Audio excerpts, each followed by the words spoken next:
asalaamaaleykum yéen ñu safoo di ñu seetaan ci Mbour TV asalaamaaleykum yéen ñi seetaan ci suñu plateforme yi audience dellu siwaat na tey nag ki ñu dalal di Bara Ndiaye nekk le nouveau coordinateur départemental de COJER moom lañu dalal fas yéene waxtaan ak moom li nga xam te ni mooy kuréel googu nan la ko nar a doxalee ak nan la ko fekkee woon ak yenn changement yi nga xam te ni danoon ko ci apporté aussi dinañ ci waxtaan ak moom loolu lépp nekk ay questions yoo xam te ni nii dinañ ci indil ay leeral yu bëree bëri mais laata loolu rek dañ koy wàcc mun yoo ñi nga xam te ni ñooñu seetaan à chaque fois ci biir Mbour TV sëñ Bara maa ngi lay nuyu bu baax. Seydina Omar ñu ngi lay fay di la jaajëfal aussi ci dalal bi nga xam ne nii dalal nga ñu ko di nuyu aussi sa caméraman di nuyu aussi ñëpp ñi nga xam ne ñu ngi safoo Mbour TV. merci beaucoup ci recevoir bi ñu nangu recevoir aussi tamit ñu la ci remercier vous êtes le nouveau coordinateur de COJER d' abord élection yi peut-être amoon na ay jeexi jaaxa amoon na ay problème mën nga ñu expliquer un peu déroulement élection yooyu noonu. Bon Seydina Omar comme politique xam nga ku ne politique parfois di wax peut-être yenn coow yu ndaw ay yenn incompréhension ba tax na lépp loo xam ne nii dans le département de Mbour man Bara dama ciy jóg di ci dem di ci wax mbaa ma ciy def dama koy def d'une manière boo xam ne nii fu ma toog fu ci nekk bu ma ko relater dina doon loo xam ne vraiment dinañ ma ci respecter et compte tenu de ça aussi man bi gars yi toogee parce que aussi ku ne structure wax structure buy animé ku ne politique wax parti boo xam ne fa ñu nekk rawatina département Mbour ak fi mu toll maqaamam fi mu dayoo tey vraiment war nañ ko mën a boole ak loo xam ne day ànd ak animation ci lañ toogee depuis un certain temps gars yi seen bopp gisal seen bopp ne vraiment dëkk la COJER départementale animé wul ñu ne maintenant compte tenu de ça vraiment dañu bëggoon au moins que ñu def un renouvellement toogaat waxtaanaat pour que au moins COJER boobu noonu ñu man di ko animer di liggéey parti bi di liggéey le président Macky Sall ak responsable dans le département de Mbour bi ñu convoqué première rencontre comme man aussi ba tey dafa am ay yenn cours yu may def les samedis et dimanches première rencontre man j'étais pas là mais quand même gars yi bi ñu toogee ñu waxtaan ñu gis ne jot na nag ñu tëggaat loo xam ne nii vraiment dinañ ko def dans le département de Mbour ñëpp gis ci seen bopp mu doon fi une COJER boo xam ne day doon COJERu tous les responsables du département de Mbour ñu waxtaan ñu ne lii tam bu ñu koy def comme am na ko fi nokkoon donte kenn faloonu ko dañu toogoon nii rek di décider di toog di waxtaan ba ci yàgg ñu ne ko continuer nekk ci kanam jot na nag ñu woo kooku mu ñëw toog commune bu ci nekk aussi comme yàlla dogal na am na coordonnateur bu fa nekk koo xam ne mooy diriger ndaw ñi ñoom ñëpp ñu dajale leen bu ñu toogee ñu mën a waxtaan xool naka la ñuy def pour renouveler la COJER ci lañ ko defee deuxième rencontre bi ñu ma convoqué en tant que coordinateur man tam ma dem wuyu ji bi ma demee aussi ñu toog ma ne leen damay bëgg lépp loo xam ne aussi noonu dañ koy def ñu def jaarale ko ci yoon jaarale ci yoon bi mooy lan il y a un coordinateur départemental de l'APR qu'il soit informé information rek nga koy jox parce que du moom moo naa la nii ngay defee wala nee ngay defee mais quand même nag dafa am wareef pour que nga yëgal ko. Parce que dans le parti APR, les structures sont autonomes, qu'on soit du maire, de la COJER, des cadres et tout. Structure bu ci nekk da nga autonome par rapport à ta gestion. Maintenant ci loolu aussi la ñu def tout ce qu'il fallait faire yëgal ko yëgal ki fi nekkoon coordinateur sortant ndax mën nañ ko tuddee noonu yëgal aussi képp koo xam ne nii da nga di coordinateur communal. biñ ko defee réunion bi ñu doon def il y avait 12 présences. Le département de Mbour compte 16 communes. fukki commune ak juróom benn ñoo fa ne bi ñu wootee fukki communes yi ak ñaar wuyu si nañ bi ñu wuyu see aussi ñu waxtaan ci ñoom ñëpp ñu ne idée bi nungu ne affaire yi doxul dans le département de Mbour te war nañ xalaataat nan la ñuy def pour tëggaat ko ba nga xam ne au moins lii nga xam ne nii bëgg nañ ko liggéey le président bëgg ko liggéey responsable Mbour yi mën a gën a feeñ. li may si li ñuy demee ko mooy coow yi si yeneen COJER yi doo koy dégg mais chaque jour si biir département de Mbour ngay dégg chaque jour muy bëri coow lan may waral loolu dafa amul entente wala lan moo xew. bon foofu dinaa la fa dagg tuuti COJER départemental Mbour ni mu organisé woon mën naa ne amul benn département boo xam ne doon na doxee noonu ki fi xam ne dañ ko fi tegoon ñun et loolu aussi c'est bien de le rappeler parce que souvent dañu naa non maire la nekkoon wala affaire yooyu. Première réunion COJER bi ñu doon def parce que ñoom Ernest ñoo fi nekkoon et les Siré Ndiaye bi ñu jógee dem fa première réunion bi nga xam ne ñu ngi ko doon def ak ki ni moo fi nekkoon man maa modéré cette rencontre là et bi ñu toogee waxtaan ba pare ni lañ toogee ñu ne non il faut que nag ñu accepter ñu organiser wu dox ci dara loo xam ne dinañu mën a permettre ñun ñëpp ñu doon benn. ki loolu la ñuy tegee réunion mosul am ay coow parfois dina am yenn dissident toog nit toog ba ci yàgg gisul boppam ci biir COJER mbaa yeneen loolu mënul di ñàkk ci politique ndax parti bi ñu bokk sax muy parti président Macky Sall parfois nga gis kilifa goo xam ne nii jóg na génn ndax kat xalaat na ne ni ñuy doxale mbaa boo gisul boppam ci doxalin wi loolu tim da doon am Mbour il faut qu'on le reconnaisse qu'on le reconnaisse. Maintenant nag ñun ci li nga xam ne nii aussi vraiment dañ ci war a doxal pour que ñun ñu continuer dem dañu jàpp ne ñun ndaw ñi ñoo ko moom suñu yëf la bu ñu demee nag ba nga xam ne nii xelaat nañ ne lii dañ ko war a teg ndax kooku fi nekkoon ñu ko doon may muy continuer di ko war a depuis 2015 mu ngi fi ay jeunes nag bu ñu nekkee kenn ku ci nekk di nga am ay ambition nous n'avons rien contre lui vraiment jàmbaar la ci parti bi liggéey na ci li mu war a liggéey mais jàpp nañ ne jeunesse su Mbour ni mu war a doxee wu ni li ñu war a def ci activité defuñu ko ci ay activité ni ñu war a taxawoo jeunesse bu Mbour pour que lépp loo xam ne njariñ la luy génn ci politique bi di law bay egg ci jeunesse bi ñu jot ci loolu ti manqué na compte tenu de tout ça ñu ne nag nañu toog ñu waxtaan ci loo xam ne dinañ ko jàmmoo def ko ndax moom ba mu soxlaa ñun ñoo nekkoon ci wetam di ko défendre bu ñu toogee ba un moment ñu soxla changement war nañu mën a toog ñu def changement bi def ko ci jàmm def ko ci njariñu département bu def ko aussi ci njariñu jeunesse bi. mais est-ce que aussi tamit gis incompétence am tamit manqué wu feeñul ci li nga xam ne moo ci gestion ba tax da ngeen ko fee jëlee. bien sûr su fekkee ne tout était rose kon jarutoon ñu koy changer parce que on a vu des dysfonctionnements yoo xam ne nii am na dans la gestion ko. Imaginez 2015 un coordonnateur bu ñu jël nii rek di toog si ak ñu la continuer coordonné ngay présenté au coordonnateur depuis 2015 jusqu'à aujourd'hui amul bureau. amul structuration il n'y avait qu'une seule tête koo xam ne c'est le coordonnateur moom moo doon coordonner tout amul leneen loo xam ne ni tegaat nañ ko dans le département de Mbour et depuis boobu tous les responsables à commencer par le coordonnateur départemental de l'APR moom ci boppam toog nañ en réunion mu ne ko non il faut structurer. Il faut structurer le bureau parce que da nga nekk ak ay jeunes yoo xam ne ils sont ambitieux mais loolu defu ko ñun nag vraiment nekkuñu tim ci structure pour kenn mooy nekk à la tête rek di feeñ que un véritable leader dafa war a jiima créer d'autres leaders dans son sein ba nga xam ne moom sax bu absence am du feeñ. waaw tey jii tamit coow li nemmeekuñ ko rek ci COJER biir APR même ci département bi dafa bëri ay coow. tey moom ban lecture nga am si loolu aussi. bon lecture bi c'est très simple neex naa la ko léegi bi may commencer ku politique la ñu ne. ku wax politique wax non ku wax politique wax coow. parce que même dans un parti ni ay ambition amee ay ambition externe nga gis fee un parti tel kenn ku ci nekk bëgg li président yor. noonu la amee aussi nga gis par exemple ci biir parti bi kii yor ndomba tànk bi kii yor bii mbaa kii féete fii kenn ku ci nekk bëgg la sa morom yor. loolu mooy tax parfois parce que nag ku ne nit wax rawatina jeune wax soog d'ambition ay nit suñuy ànd di dem nga bëgg a avancer dans la vie il faut que nga am ay ambition mais les ambitions doivent être mesurées man ce dont je suis contre mooy des ambitions démesurées mbaa nit ku prétentieux mais quand même bu fekkee ne da nga nekk ci dara li ñuy wax mag buy naan ndox bu tàng suukar saa tax nekkuñu ci politique rek ndax dañ fi war a nekk di tàccoo bu ñu soxlaa ñu mobiliser ñëw déedéet. Mais on doit parfois apprendre à être des responsables et être des responsables c'est être responsabilisé par tes pairs loolu nag bu demee ba am ci ñun lay des parce que coow mënul ñàkk ku nekk wax mais bu la yàlla jiitalee nga nekk ci kanam coow bu amee woowal ku ci ne ñi nga war a woo nga toog waxtaan parce que nit ñoo xam ne ñoo bokk fu ñuy root di sotti coow bu amee tim wax dëgg war nañ ko mën a neutraliser bu doon coow loo xam ne dinay génn di sonal ñi ci biti. mais nag man je suis de tout cœur pour que ci biir politique parfois muy am ay yëngu parce que doomu aadama la gestion moom lépp matul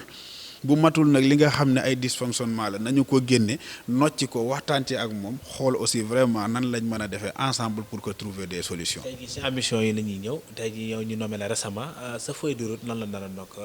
de prime abord. waaw du nommé élire la sax parce que wax naa la ko léegi.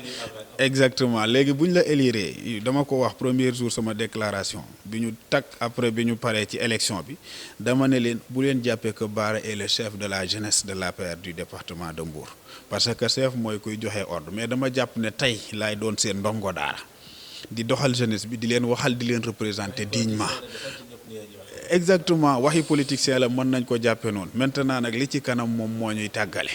bu ñu demee ci kanam ba xool ndax li ma doon wax ak li ma doon jëf parce que man dama bokk ci ñi nga xam ne yàgg naa di ñëw di wàcc dans le département de Mbour di xeexal jeunesse bi te soxlaalu ma leen dara boobu xañ na mais dama jàpp ne man ak ñoom démb ñoo nekkandoo woon ci naaj wi di xeex pour far le président Macky Sall bi ñu xeexoo aussi ba fal ko xeexaat ba falaat ko lépp lu ñu yayoo ñun suñu diggante ak suñuy responsable kenn ku ci nekk la ñu war a def ak yow def nañ ko day jaaru nag bu ñu demee ba egg benn niveau bi après nag vraiment ñun tam ñu toog ne ah ñun li ñu defal président defal ko les responsables en revanche lan la responsable yooyu def ci ñun waaye tim nag li ñuy laaj loolu du tee dañu am benn mission boo xam ne mooy la mission première de la COJER mooy ci fu ñu ne ak fu ñu man di fekk fu ne le président de la république sa politique ñu jéem a xool nu ñu koy fësale pour que mu egg ci askan wi li mu def ñuy génn di ko wax pour que nit ñi di gis le président lan lay liggéey biir Sénégal mais aussi nag dajale njabootu président jafe na xañ na ci responsable yi ñoom ñuy toog di waxtaan bu réeroo amee ci seen diggante mais à travers la jeunesse ñun war nañ ci mën a def le maximum pour que dajale njabootu président de la république ñuy waxandoo benn di xàccandoo di dóorandoo. ci côté emploi des jeunes tey lan nga ci nar a taxawee parce que tamit bokk na ci li nga xamante ne ni problème bu rëy la ci biir département. L'emploi de la jeunesse est un problème national pour ne pas dire international foo dem fu ci nekk am na fu nekk ñu ngi koy wax mais rawatina nag le département de Mbour parce que le département de Mbour regorge des potentialités. Quand on parle que bu ñuy wax tey ci wàllu napp mbaa yu demee noonu ñu ne mooy première kii ville boo xam ne nii napp gën nañ ko fa askanale mais aussi AIBD nekkaat dans le département de Mbour ñu am fi ay directeurs généraux yoo xam ay directeurs généraux yoo xam ne vraiment fu leen président teg lu kawe la am fi ay ministres ñoo xam ne kenn ku nekk fa nga féete je ne dirais pas que ne mën nañu régler le problème de l'emploi de la jeunesse totalement à Mbour kenn mënu ko. dinañ ci def ay jéego bokk na ci suñu mission première. wax naa la ko léegi ñi nga xam ne yàlla dogal na ñu am ay compétences jeunesse yi nga xam ne yàlla dogal na sonn nañ ci parce que suñu vision day dem sax parfois ba dépasser jeunesse su APR nañu xam ni bu la yàlla falee nga yor nguur parce que nguur ak président googu ca la ñuy cof xañ na pour représenter ko dans les départements maintenant ñun suñu mission day dem ba dépasser sax APR. d'abord ci APR nag la ñu ne lu ñuy commencé fa lañ koy doore mais itam dinañ ubbeeku ci yeneen jeunes yi nga xam ne ñu ngi dans le département de Mbour kuñ ci mën a dimbali ci luñ la mën a dimbali on le fera fu ñu mën a jëlee ci biti xëcc pour indi ko biir Mbour jeunesse u Mbour man ci gis seen bopp on le fera et loolu lu mu laaj lu nekk pare nañ pour di ko def. di fàttali rek ñu ngi dalal ki nga xam ne mooy Bara Ndiaye nouvellement élu li nga xam ne mooy coordinateur COJER bu département bu de Mbour moom nag tey lañ dalal ci li nga xam ne mooy émission audience mais Bara bu ñu jógee ci loolu aussi dañuy ñëw ci li nga xam ne mooy politique de rassemblement parce que yaa ngi ko doon wax sànq say biir wax mel ni Mbour dafa tasaaroo donte ne yéen ngi nekk ci benn kuréel mais ñëpp àndandoo wuñu tey jii en tant que tey jii nouveau élu nan nga nar a doxee pour dajale say bi nga xam ne dafa tasaaroo. waaw Mbour dafa tasaaroo mais nag sant yàlla parce que gis nañ ne Mbour lu mu tas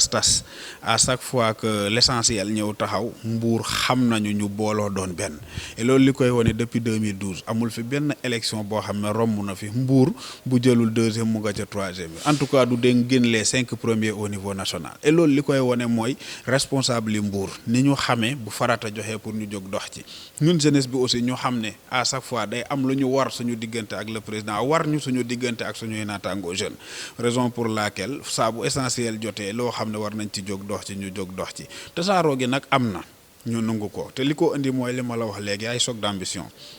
mais jàpp naa ne ñun jeunesse bi mën nañ ci lu bëri parce que bu ñu amee jeunesse bu déggoo jeunesse boo xam ne doon nañ benn di xàccandoo di dóorandoo jël responsable yëpp ñu yemale leen au même pied d'égalité parce que kenn ku ci nekk mën nga am foofaar mais lii di structure parti bi waruñu ko ndayale kenn waruñu ko bàyyale kenn waruñu ko mimaamale kenn.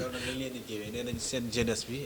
ku jug ñii dañuy jug ànd ak ñee wala jug dem ànd ak kee moo tax ba leader yi mënuñoo ànd. man sant yàlla parce que c'est pas la première fois ma doon coordinateur maa doonoon coordinateur maire départemental le mouvement des élèves étudiants républicains amul benn responsable bu nekk dans le département de Mbour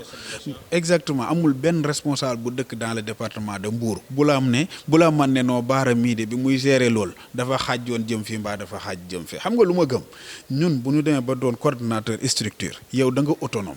da nga war a collaborer ak ñëpp yemale ñëpp waroo bàyyi kenn en rade te man incha allah ci lii nga xam ne nii aussi dénk nañ ma ko mooy mission li ma ci bëgg mooy yemale ñëpp ñu dem di seeti ñëpp di waxtaan ak ñëpp li ma la wax léegi à travers ñun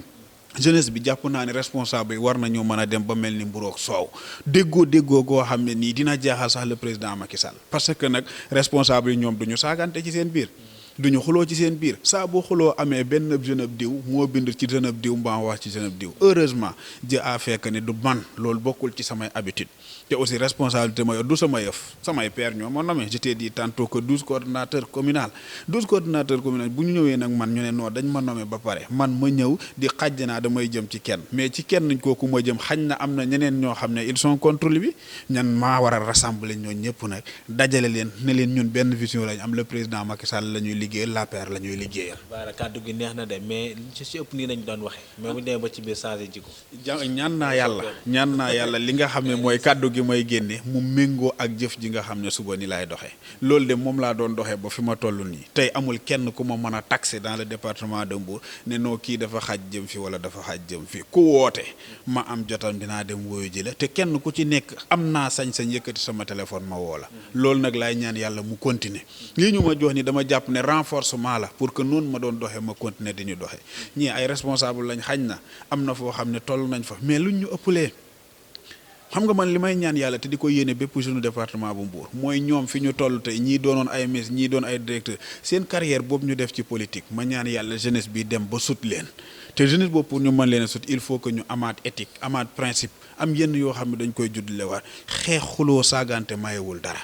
man de duma ci kenn duma ci gis duma xeex ak doomu Mbour duma xuloo ak doomu Mbour duma saaganteeg doomu Mbour ku ci am nag gis-gis di toog fële di ko wax ci baaram baa nga koy jël di ko sànni baal naa la jéggal naa la li ma gëm mooy liggéeyal le président Macky Sall liggéeyal APR et lépp loo xam ne laaj na ko dinaa ko def. sànq maa ngi dégg say biir wax yaa ngi nii ni Mbour saa su ne bu farata jotee ñëpp dañuy taxaw jawlandoo ci jàpp jëmale ci li nga xam ne mooy ci jàppale ki nga xam ne mooy son excellence mais dafa mel ne aussi Macky Sall est-ce que delloo na Mbour en retour li nga xam ne ni mooy bor boobu ñu ko lebaloon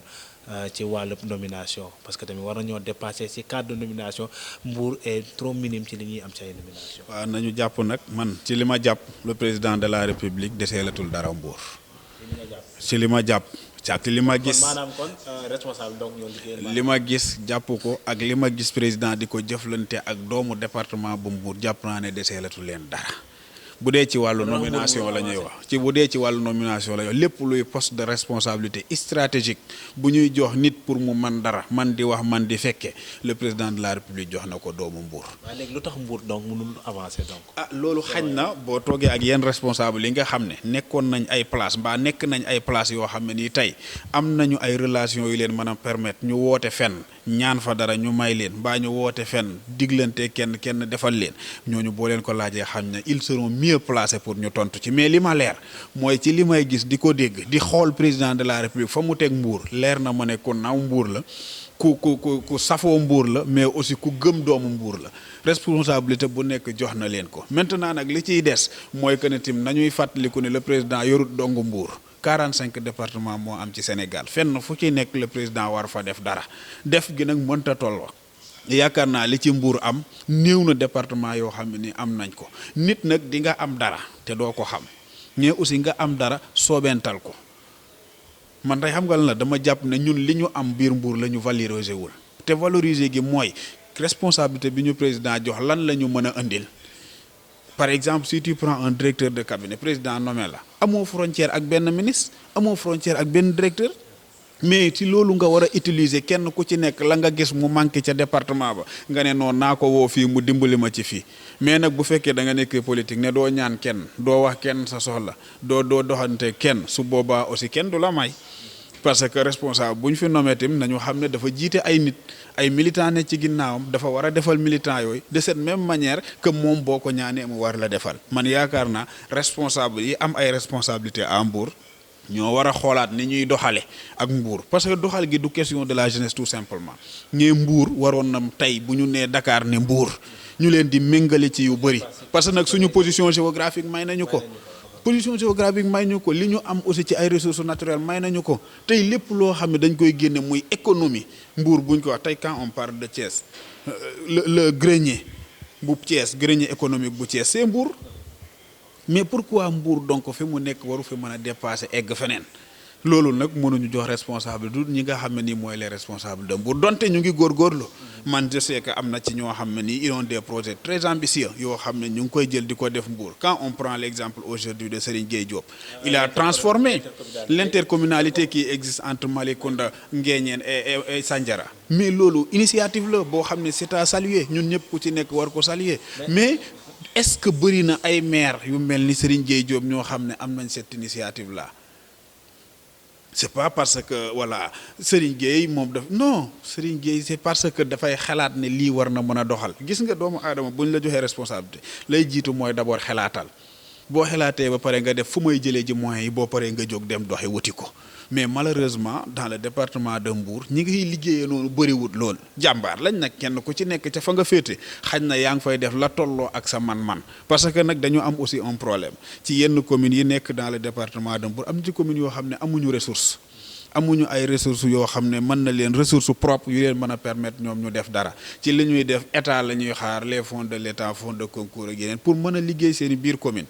mais ñooñu aussi yaakaar naa partenariat war na leen a mën a dimbali parce que aussi ci l'acte 3 de la décentralisation compétences yi ñu transféré bokk na ci yenn partenariat yi nga xam ne les mairies mën nañ di ko wute ak d'autres partenaires étrangers ou bien même national yoo xam ne mën nañ nationaux yoo xam ne mën nañ koy def aussi pour développer seen i localité loolu je pense que ay priorité la Serigne aussi man je lui demande pour mu expérience bi mu am ci wuti partenaire mu séddoo ko ak d'autres maires yi nga xam ne ni dañu nekk dans le département aussi jeunesse bi am na ci part de responsabilité parce que aussi tamit le fait tey ñu nekk fi di féewale ba tey booloo maanaam xalaat boobu noonu ñu jëm di ko partager ak ñi xam te ñooy seen i leader je pense que ne war Mbour war na mën a émerger. waaw man tey nag jàpp naa ne li gënoon a fondamental pour ñu defoon ko pour que Mbour jëm kanam mooy il faut ñu def ndëpp dama koy wax souvent ndëpp bi mooy lan toog daje nit ñi toog waxtaan responsable yi jeunesse yi borom xam-xam yi nga xam ne Mbour a leen ñor kenn ku ci nekk ak localité boo dëkk ñu toog xalaat ne lii moo am Mbour lii moo fi nekk lii moo fi ne lii buñ ko defee ak lii ak lii ak lii mën na développer Mbour fan lañ koy jëlee ji kan a koy def kan ak kan ñu def équipe boo xam ne tout ce qui est politique dañ koy tege de côté parce que il faut que muy am ay mouvement de développement yoo xam ne ñoom li leen ñor du question politique tout simplement mais aussi dañuy jóg di wuti loo xam ne mën na développer dëkk bi loolu nag suñ ko defee man je sais que l'expérience la compétence ne manque pas à Mbour parce que nag doomi Mbour ay jàmbaar lañ ci loolu leen tudd lu ci nekk ay jàmbaar lañ ca li des nag mooy déggoo booloo doon benn pour que lii nga xam ne war na mën a doxal dëkk ba ñun ñëpp ñu àndandoo xàcc ci dóorandoo ci. mais Bara tey bu ñu ñëwee ci sa feuille de route nan ngay nar a tàmbalee lan nga nar a njëkkee ci mission bi ci liggéey bi ñu la sas actuellement. waaw bon liggéey bi yaakaar naa souvent on est en politique te aussi comme dafa am d'autres structures yoo xam ne aussi ils sont dans le département parfois nga décliner sa feuille de route am keneen koo xam ne sàcc na sax ci say programme di dem di ko doxee ji raison pour laquelle mais daal nañu xam ne fa ñu jëm duñu ko wax mais mën nañu wax nag lan la ñu bëgg li ñu bëgg mooy département bu Mbour en terme d'animation politique doon département bi nga xam ne dina ci raw bëgg département Mbour en terme de mobilisation de conscientisation et de sensibilisation surtout ci contexte bi nga xam ne nekk nañ ci département Mbour doon lu ci raw li ñu bëgg mooy en terme de politique proprement dite département Mbour tous les responsables yi nga xam ne kenn nag nit la ñuy liggéeyal et c'est le président Macky Sall ñu boole leen ñu doon benn di xàccandoo di dóorandoo li ñu bëgg mooy la jeunesse départementale de Mbour doon ci jeunesse bi nga xam ne au niveau national bu ñuy jël exemple ñu koy jël ci ñoom lii suñuy bëgg-bëgg la nan la ñuy def ba egg fa nag xam nañ ko xam nañ responsabilité ñu xam nañ yen bi nga xam ne aussi yen nañ ñu ko ni mu diise ba tax na lépp loo xam ne ni laaj na pour ñu egg ca ñu ngi koy cogiter ñu ngi ciy waxtaan ñu ngi ciy wut ay xalaat ñu ngi xool yeneen expérience ci ñeneen aussi pour doxal ko. diisoo bi est-ce que nekkul xaaj ak seen rek jël ñenn ñi bàyyi ñenn ñi parce que loolu moo leen diviser la. fii mu toll nii boo gisee depuis boobu ba tey yenn yu bëri def ko mooy ku ñu war a waxtaanal parce que dafa am lu am biir APR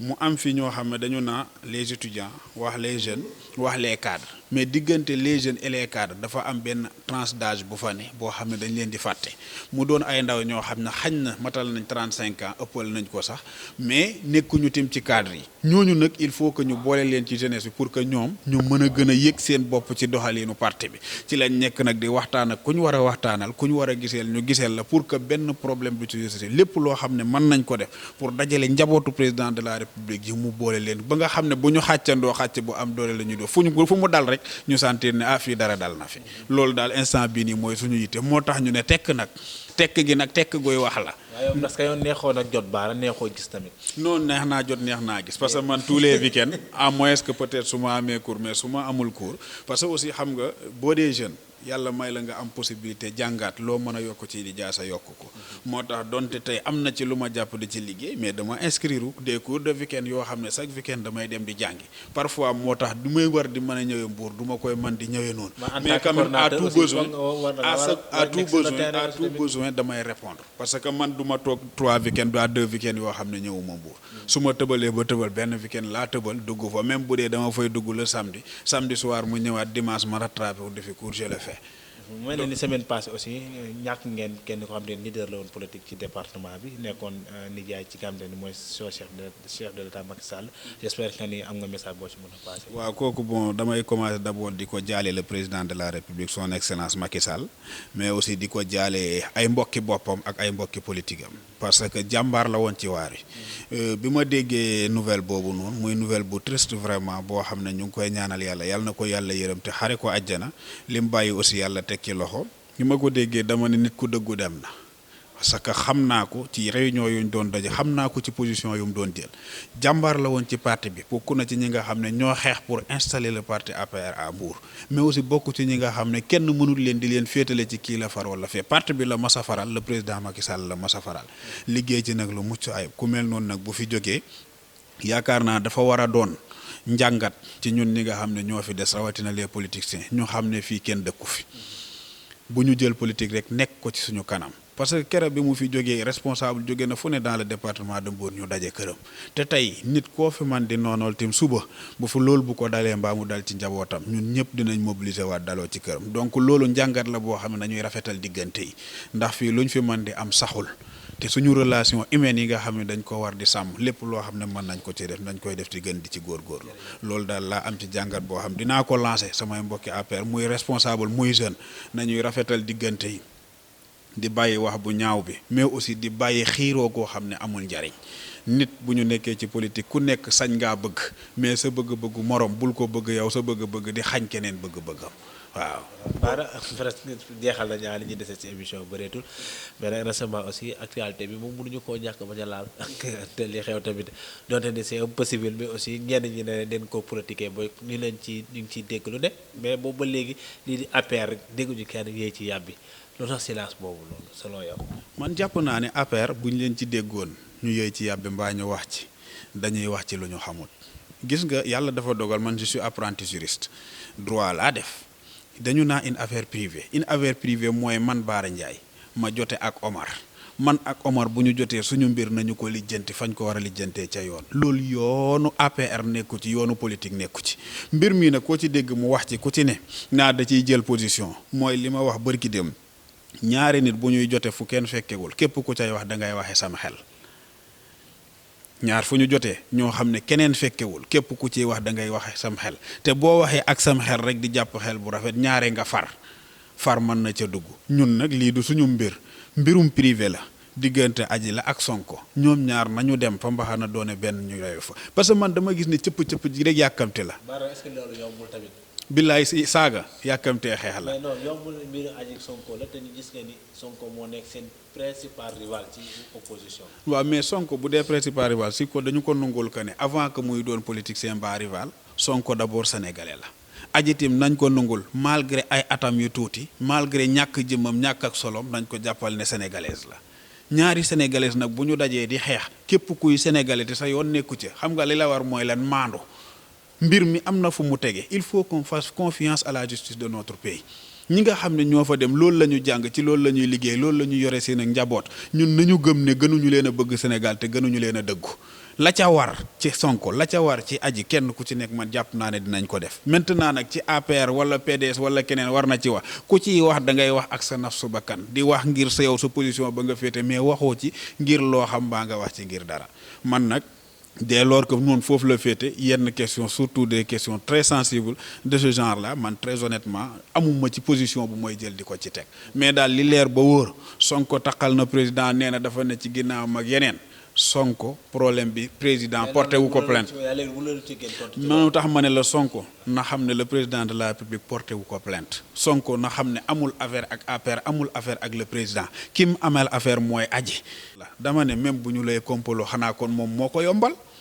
su toogoon këram demul ca salon ba lii lépp du am dem na ca salon ba la mu fa dund moom moo ko kam ko dundal moom moo ko xam na ko assumer dox ci wax ci nam ci war a doxe bu ñu subaa nag état position boo xam ne war na ko mën a am bu boobaa état dina ko am parce que l'état est là pour tous les citoyens sénégalais mais kantaan moom président dugg na ci wala na xam ni loolu c'est trop primaire de dire que ne vraiment président mu ci yéen mais suñ loxo nu mu ci mën a laalee man jàpp naa ne le président Macky Sall li ko ñor rawatina ci contexte bii ñu toll nii tey Covid la au moment où ñu ngi coow mu ngi wuti partenaire mu ngi xooli ay vaccin mu ngi xooli nu mu wute solution ci problème mu sénégalais yi donc nit ki moom day opposé wu am na droit lu ko dal lu ci nekk mu taqal le président mais nag le président moom talut naa day jël di Sonko chaque jour di ko def dafa am moment politique am moment liggéey dépassé nañ moment politique actuellement ndax bi ñu falee président ak léegi matagul